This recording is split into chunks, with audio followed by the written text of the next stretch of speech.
Hi, my name is Leslie Cates, and this is my story.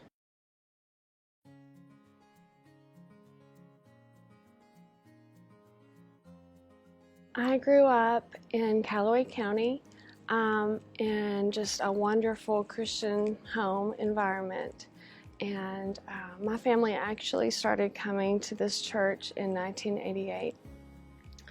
And my mom led me to the Lord when I was 5 years old in my bed, and I absolutely know that that was an authentic conversion. My entire childhood, I loved Jesus. I always wanted to please Him, and as a young girl, I always wanted to have great faith. Hebrews 11 was like my favorite part of the Bible, and I always admired Abraham and Sarah, and I prayed to have that kind of faith to draw people to Jesus even as a young girl. So growing up, all I wanted to be when I grew up was to use my voice for the Lord and to be a wife and a mom more than anything else in the world. I had great examples of parents, and I absolutely could not wait to be a mom. And I prayed all through my childhood, all through my high school years, Lord, give me a godly Christian man. And God absolutely answered that prayer.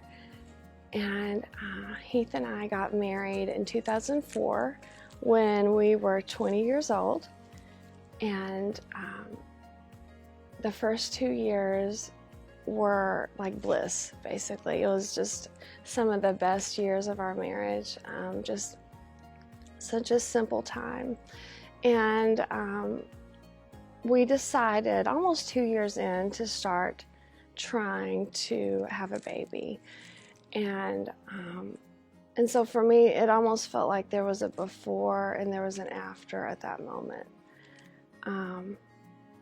We had no idea whenever we started trying that would kind of define our marriage sort of after that. And so we began to try to have kids, which is always exciting, in 2006. And after, month after month of negative test result, we came to a year. And that's whenever I was sort of considered, medically infertile, and the doctors wanted to start some treatments. And so we began with Clomid, and so I was very hopeful. That had worked with a lot of my friends, and I didn't think that I would have any trouble. This is just a little hurdle to get past. And so month after month, once again, there were more negative test results. And so we began to do a little bit more fertility treatment. And we did an IUI at that point, and that failed.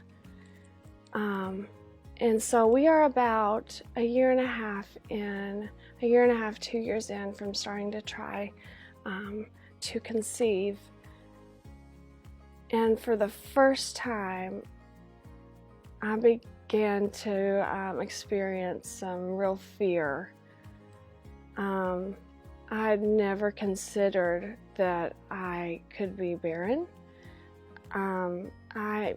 My mom had never had trouble conceiving, and that was something that did not run in my family, and it just wasn't talked about. And as I started experiencing this fear and, looking into the future and starting to see the perfect plan that I had in my head of 3 kids by 30 and adopting in our 30s once we were more financially stable, I started to see that quickly start to crumble. And I had never been faced with an impassable mountain in my life before, ever. A couple of years in,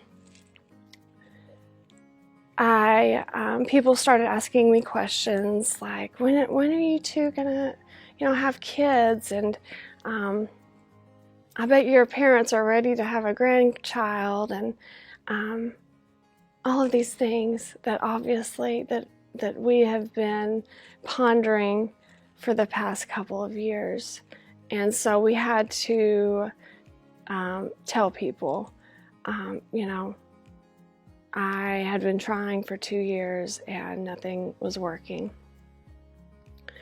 And so at that point, we began to receive a lot of unsolicited advice, and I began trying everything you've ever heard.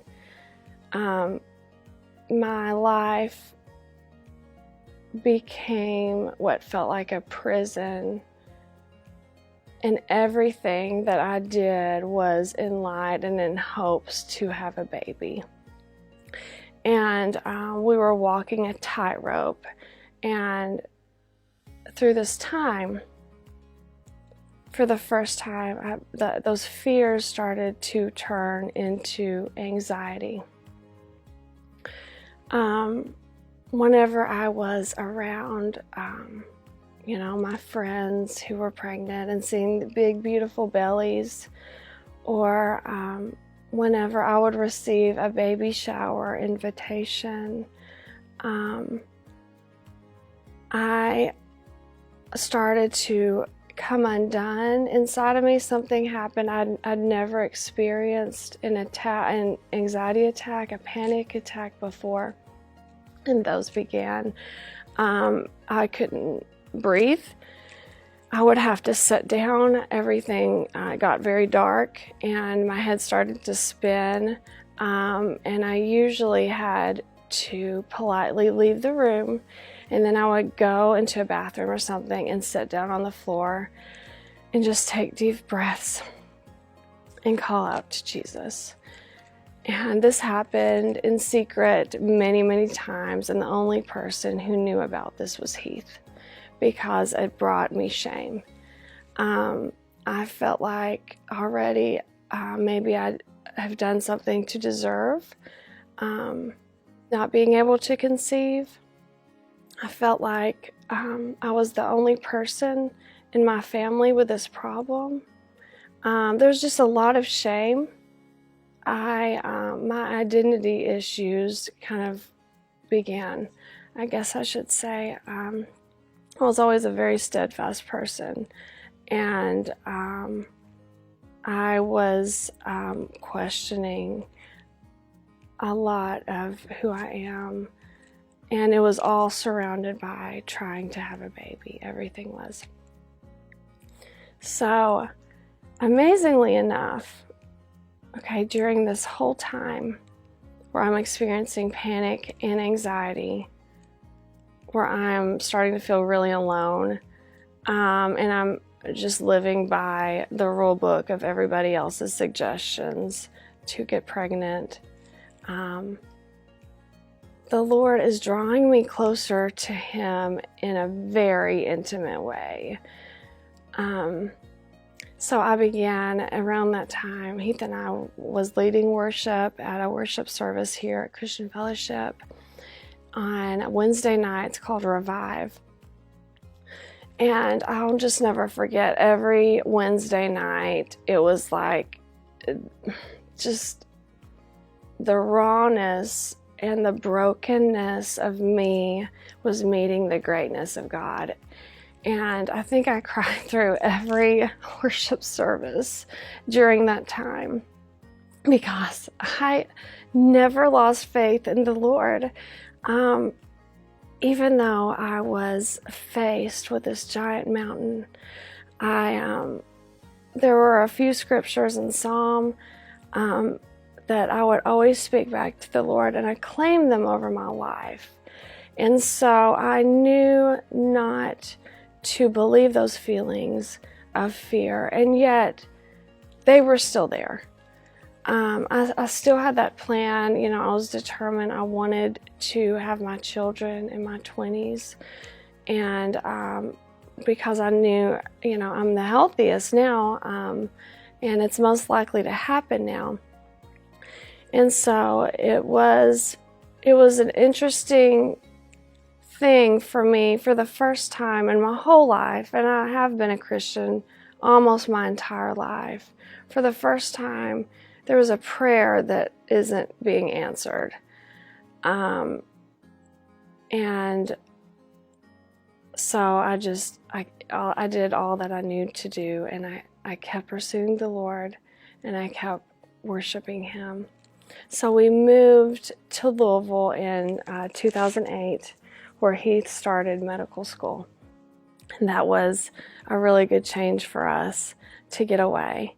And we were very shocked to find out in spring of 2009, we actually took 1 month off from trying to conceive in about 3 years' time. And it was that very month that we conceived that I actually found out that I was pregnant. And it was amazing. It was a time of it was just surreal. It was just bliss to me. And I know that child was a bit of a miracle, and full of purpose. And so we blessed this child, and we were so excited that God had answered our prayer. And I went to a routine checkup at around 15 weeks, and Heath was actually out of town during this time for school. And I knew that something was wrong whenever I looked at the nurse's face, and sure enough, our baby had no heartbeat. And that was one of the most devastating things that I have ever experienced in my life. It felt like our miracle baby was taken away from us, and it was very hard to reconcile. But looking back, I see where the Lord never ever left me in that time. In fact, once again, He was drawing me very, very, very close to Him. I have to tell you that one of my core fears in my entire life has always been to give birth to a dead baby. That's always been something I prayed, Lord, please spare me from this. And in fact, I had to be induced and deliver my baby, who was deceased. The night before that happened, I was in bed. I'll never forget it. And I was grieved to the core, and I was very afraid, and dreading what was about to happen. And I just will never forget that I was just pleading with the Lord. And I said, Lord, I feel like I understand how Jesus felt in the garden, because He was called to something that He knew He had to do. And His flesh didn't want to do it. And I was so afraid. I truly felt like I could have sweat blood in that moment. The following day in the hospital, I experienced such a peace that passes all understanding. There's no explanation how I got through that. And I got through it with a peace. I actually faced one of my greatest fears and got through it with the Lord, and I felt like He was holding me the whole time. And so we went on to find out that That baby was a girl, and we named her Bailey Faith because I knew that it was faith that she was conceived. And we buried her, and the next 2 years was full of a lot of ups and downs. Anybody who experiences this kind of grief knows that it's very inconsistent and it's very hard. And I still felt like it was just Heath and I, and we didn't really have a space, honestly, to share with anybody what we were actually feeling. The good thing about that is I did go to Jesus all of those times, and so my intimacy was growing with him. But Heath and I felt like it was time to get serious with fertility treatments. And at that point, we had moved to Madisonville, Kentucky, where he was finishing his schooling. And so we found the best doctor in the country, per se, in Cincinnati, Ohio. And for probably about 8 months, I drove back and forth, usually by myself, from Madisonville to Cincinnati for much more intense fertility treatments. I had about 8 IUIs, and then when all of those failed, we began to prepare for IVF. And we knew if we went all in with IVF, we were putting all of our eggs like in one basket. Like, we hardly had any money at the time, and we were putting it all in this. And so, needless to say, once again, the Lord was with me in driving myself to the clinic and basically turning back around about every single week. The Lord was strengthening me, and yet it was a very isolating time. So whenever it came to one of the most important visits of the fertility doctor, who was a reproductive endocrinologist, it was the egg retrieval. And Heath was with me at that time. And I'll never forget that he looked at the screen and he said, "We can't do it." And he called us back to his office, and he basically said that there was no hope for me. IVF does not work with me, and that I need to give up any hope of having children naturally. And I know that he was doing his job, but it felt very heartless as he was sitting behind his desk. I felt like he had given me, it felt like the worst news that I could have ever received in my life.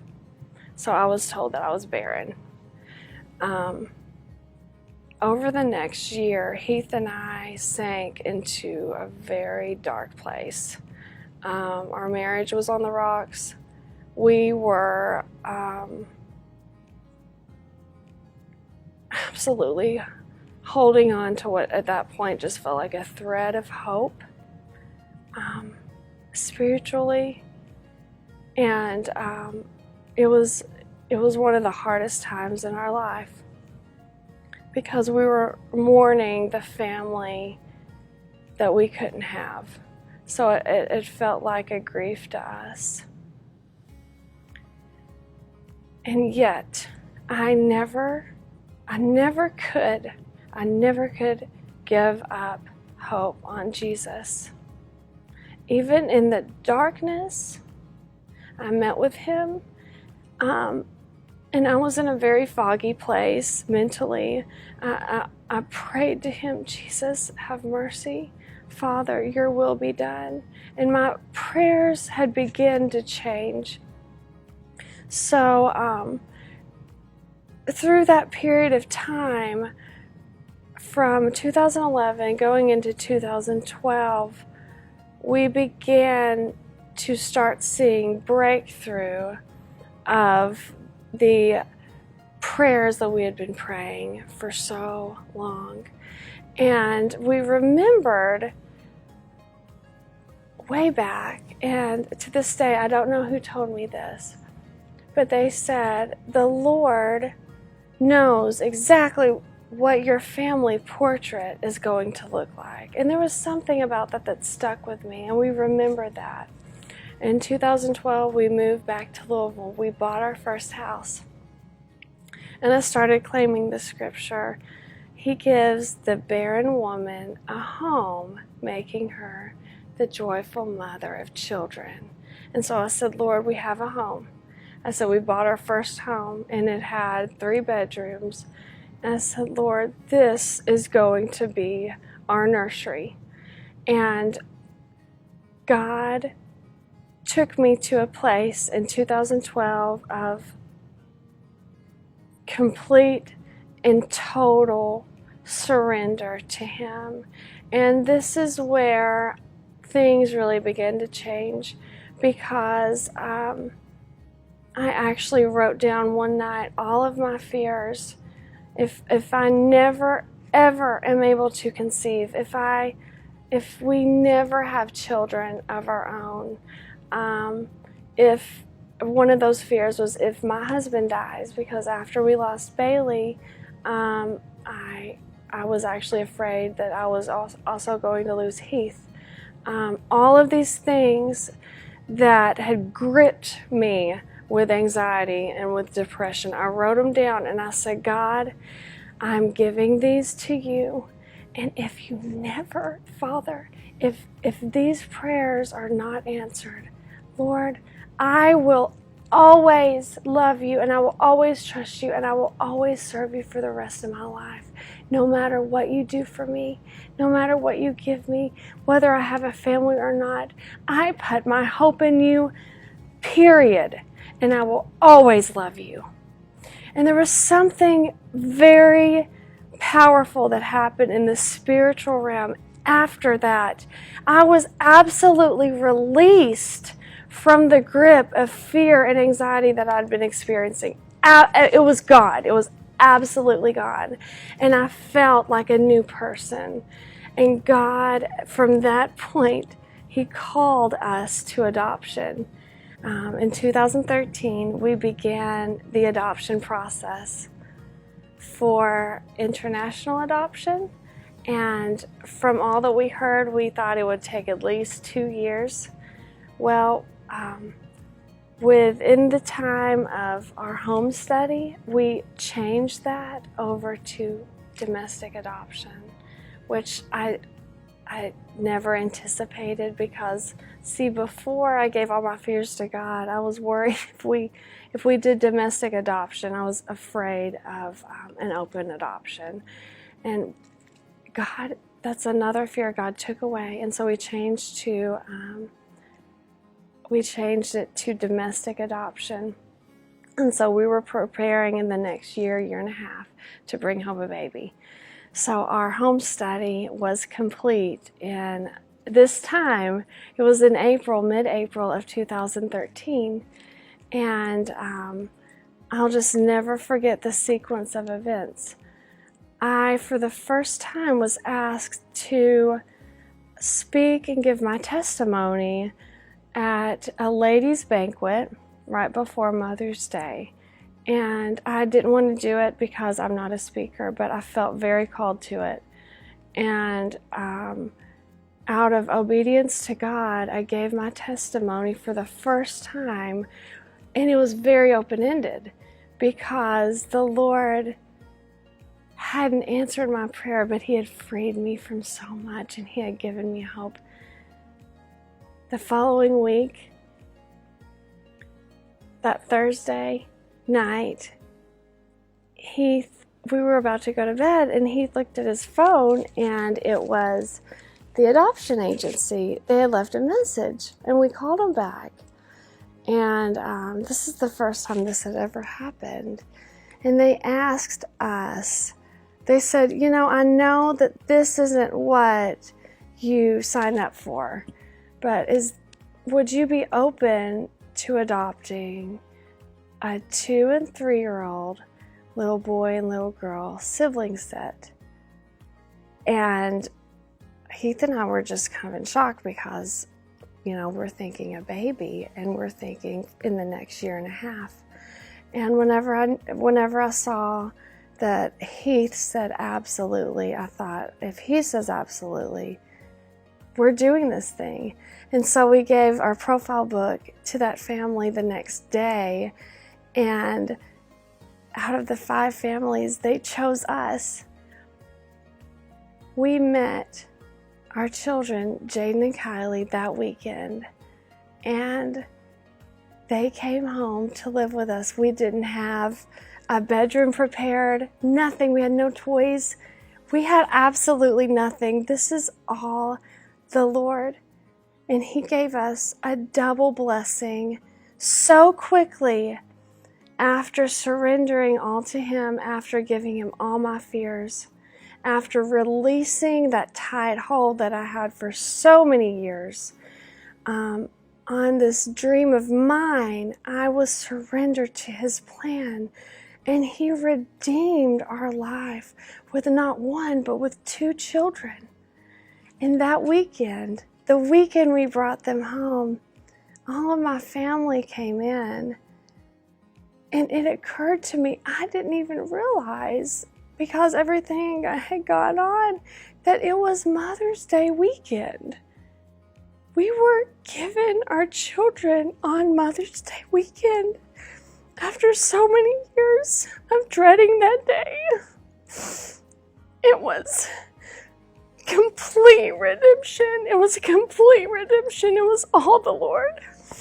He gave us our Kylie and Jaden. He called us again to adopt.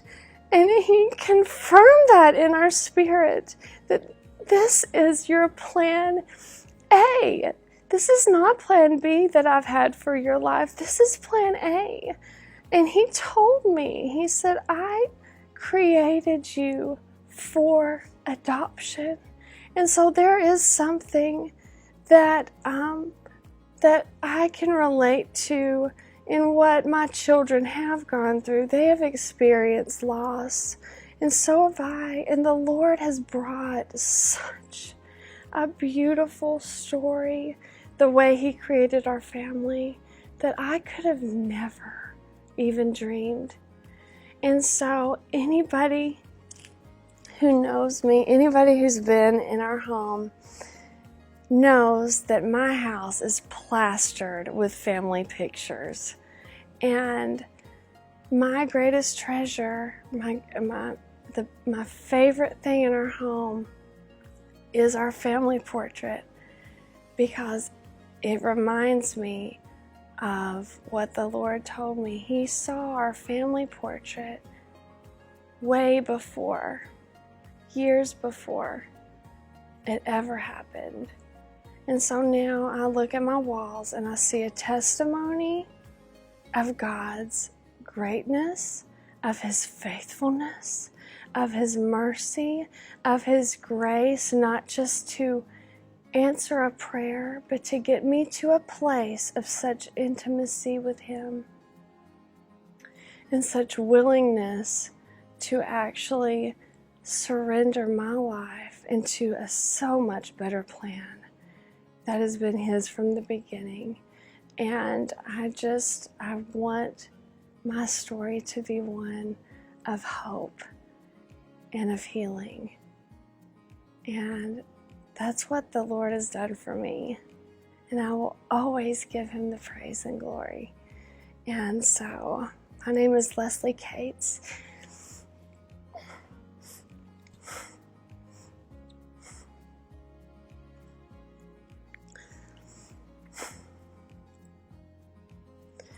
So, my name is Leslie Cates, and I am a mom of 3.